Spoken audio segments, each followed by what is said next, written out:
নমস্কার। ঘুম থেকে উঠেই দেখি বিশাল বড় একটা বক্স পার্সেল এসেছে। এই বক্সের মধ্যে কি আছে সেটাই আজকে আমি আপনাদেরকে দেখাবো। প্রথমেই কেচি দিয়ে বক্সের ফিতাগুলো কেটে নিচ্ছি। পার্সেল ওপেন করতে তো আমার খুবই ভালো লাগে। তবে তার আগে বলি এটা কে পাঠিয়েছে? এটা পাঠিয়েছে আমার ছোট মাসি। এই বক্সের মধ্যে বেশ অনেক কিছু আছে কারণ বক্সটা অনেক বড়। তো প্রথমেই কেটে আমি আপনাদেরকে ওপেন করে দেখাচ্ছি এর ভিতরে কি আছে। বেশ ভালো মতো সিল করা রয়েছে, দেখুন অনেকগুলা টেপ এখানে লাগানো আছে। তো ভালোভাবে আমি এটাকে খুলে নিচ্ছি। এর মধ্যে রয়েছে কিন্তু আম। অনেক সুস্বাদু আম পাওয়া যায় রাজশাহী এবং নাটোরে, তাই নাটোর থেকে আমার ছোট মাসি আম পাঠিয়েছে। এতগুলো আম দেখেই তো প্রথমে মনটা ভালো হয়ে গেল। আর সবচেয়ে বেশি সুন্দর এই আমের সাইজগুলো। কত বড় বড় আম দেখুন, হাতের মধ্যে আটছে না।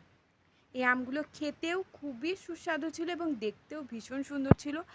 আমগুলো বেশিরভাগই ছিল পাকা এবং নিচের দিকে কাঁচা ছিল, যেগুলো আস্তে আস্তে পাকবে।